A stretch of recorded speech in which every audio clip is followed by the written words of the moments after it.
All right, so today we're diving into something that's way more than just a skill. It's pretty much an art form. I'm talking about bargaining in China. It's kind of like a dance, a little bit of a battle, and by the end of this, trust me, you'll know exactly how to snag that sweet, sweet discount.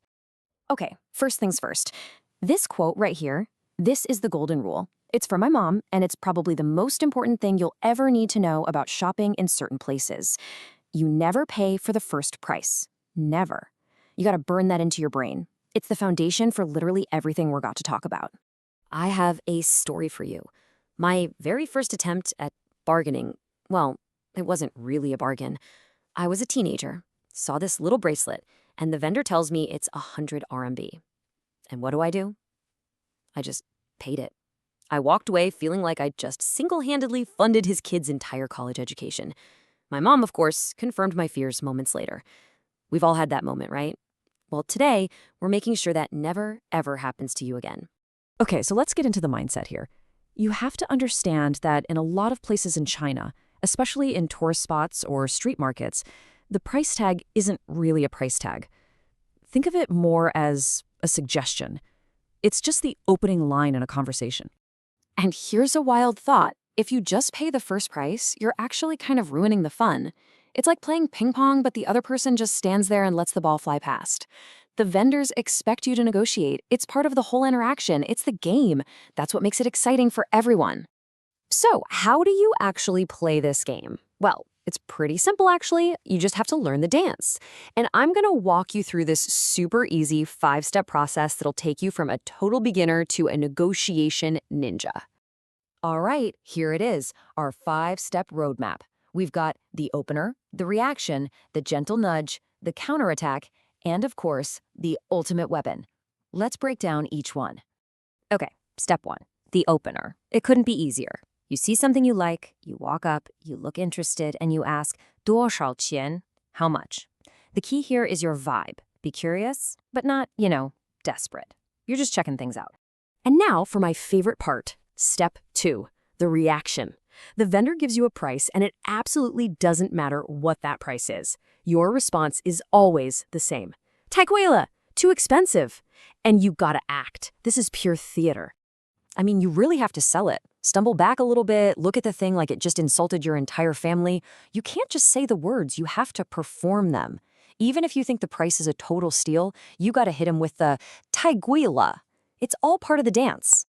All right, so you've put on your Oscar-worthy performance of shock and horror. Now it's time to show them you're actually serious about buying it, just not at that price. So you lean in a little and ask, 便宜一点儿. Can it be a little cheaper?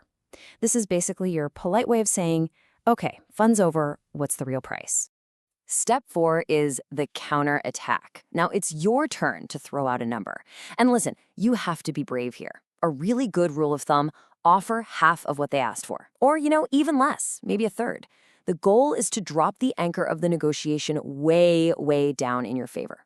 So let's say they want 300 yuan for a tea set.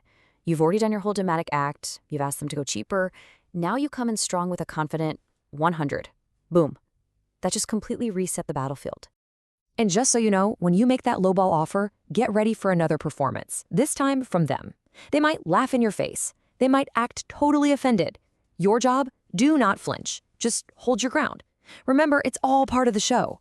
Okay, so you've been going back and forth for a bit, and you're just not getting to the price you want. It's time. Time to pull out the ultimate weapon.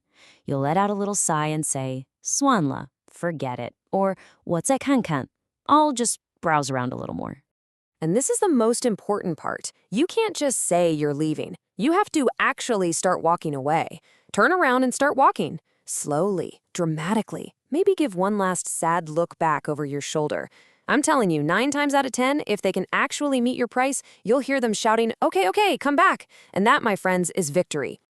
So now you've got these incredible new bargaining superpowers. But with great power comes great responsibility, right? You gotta know where and when to use them. This is super important. And this pretty much sums it up. Your playground for haggling? Tourist spots, street vendors, craft markets. Places where prices feel a little flexible.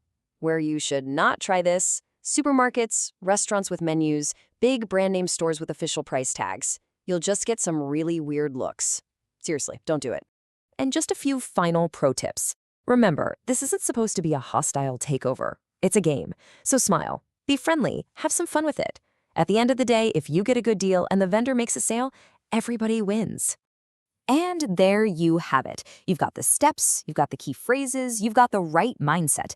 You are now fully equipped to become a true bargaining champion. So let's just run through that 5-step dance one more time, super quick. 1. Ask the price. 2. React like it's crazy expensive. 3. Ask them to go a little cheaper. 4. Hit them with your own lowball offer. And 5. Be ready to use your ultimate weapon, the walk away.